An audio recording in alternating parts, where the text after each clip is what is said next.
I'm Matthew. Welcome to End Times with Matthew. Today we're going to be discussing the sealed book referenced in Isaiah chapter 29.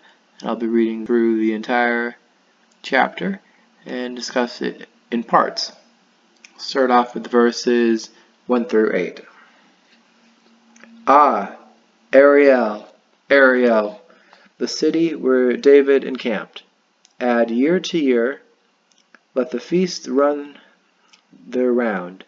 Yet I will distress Ariel, and there shall be moaning and lamentation, and she shall be to me like an Ariel. And I will encamp against you all around, and will besiege you with towers.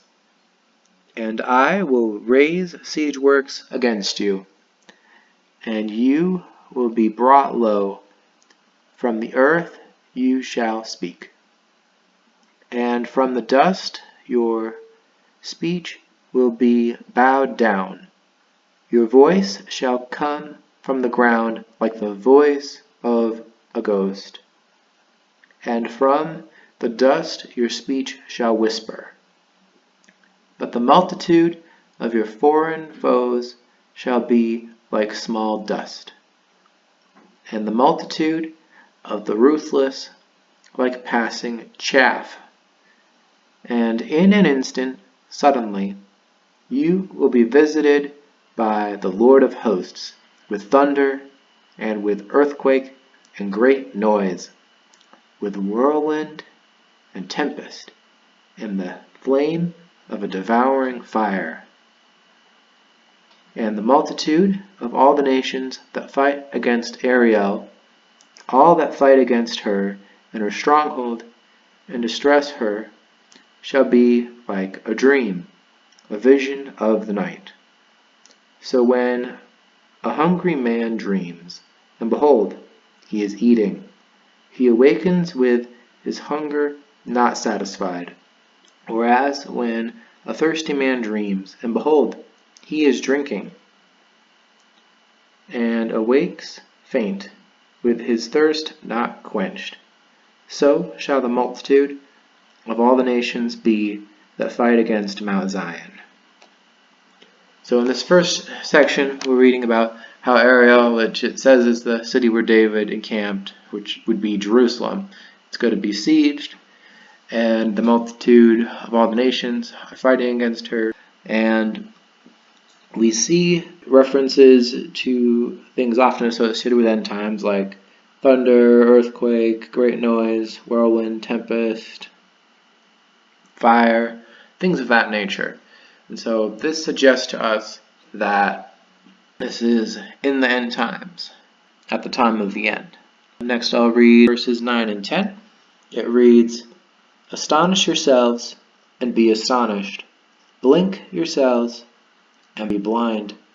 Be drunk, but not with wine. Stagger, but not with strong drink.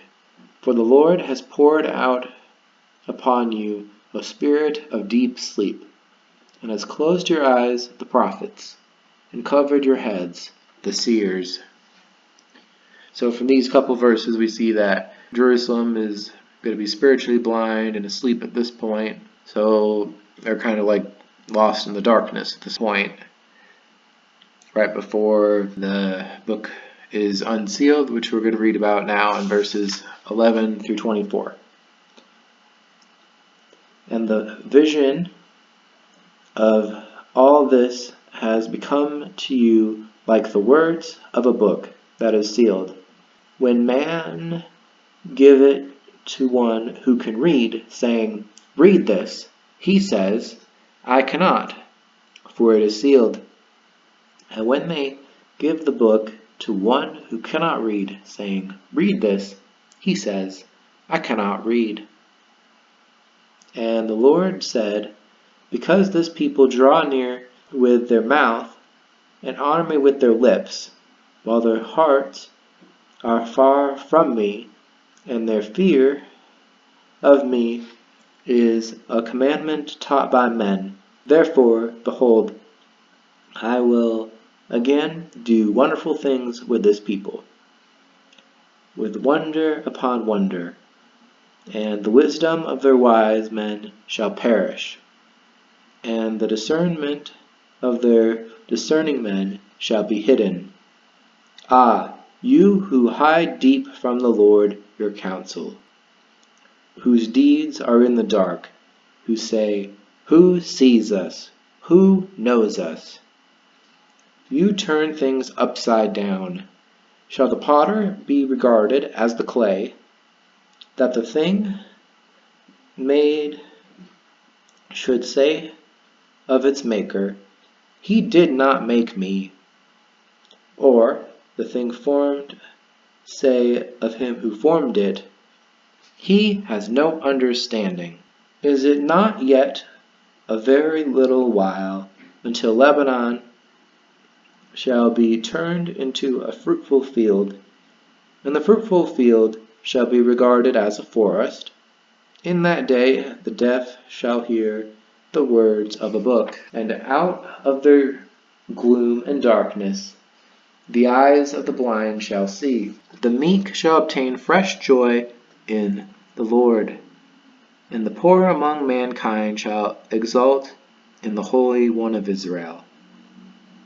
For the ruthless shall come to nothing, and the scoffer cease, and all who watch to do evil shall be cut off, who by a word make a man out to be an offender, and lay a snare for him who reproves in the gate, and with an empty plea turn aside him who is in the right. Therefore, thus says the Lord, who redeemed Abraham, concerning the house of Jacob. Jacob shall no more be ashamed, no more shall his face grow pale. For when he sees his children, the work of my hands, in his midst, they will sanctify my name. They will sanctify the Holy One of Jacob, and will stand in awe of the God of Israel. And those who go astray in spirit will come to an understanding, and those who murmur will accept instruction. In these verses, we see that the sealed book is going to be unsealed, and the blessings from that are discussed. People are going to be coming to understanding. Death shall hear. They're going to basically be coming out of the darkness, out of their spiritual darkness. As we can see, it's going to be a great benefit, and this makes sense happening at the time of the end. Next, we're going to be reading about the book of Daniel and how it's sealed. I'll start off reading Daniel 12, verses 1 through 10. At that time shall arise Michael, the great prince, who has charge of your people. And there shall be a time of trouble, such as never has been since there was a nation till that time. But at that time your people shall be delivered, every one whose name shall be found written in the book. And many of those who sleep in the dust of the earth shall awake, some to everlasting life, and some to shame and everlasting contempt. And those who are wise shall shine like the brightness of the sky above, and those who turn many to righteousness like the stars forever and ever. But you, Daniel, shut up the words and seal the book until the time of the end. Many shall run to and fro, and knowledge shall increase. Then I, Daniel, looked, and behold, two others stood, one on this bank of the stream, and one on that bank of the stream. And someone said to the man clothed in linen, who was above the waters of the stream, how long shall it be till the end of these wonders? And I heard the man clothed in linen, who was above the waters of the stream. He raised his right hand and his left hand toward heaven and swore by him who lives forever that it would be for a time, times, and half a time, and that when the shattering of the power of the holy people comes to an end, all these things would be finished. I heard, but I did not understand. Then I said, O my Lord, what shall be the outcome of these things? He said, Go your way, Daniel, for the words are shut up and sealed until the time of the end. Many shall purify themselves and make themselves white and be refined, but the wicked shall act wickedly, and none of the wicked shall understand, but those who are wise shall understand.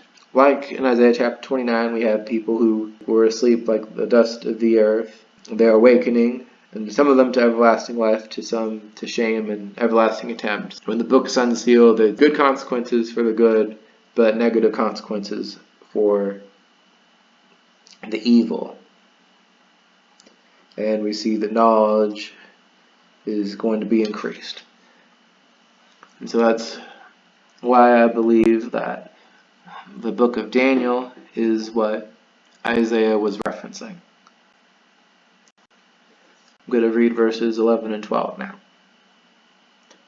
And from the time the regular burnt offering is taken away, the abomination that makes desolate is set up. There shall be 1,290 days.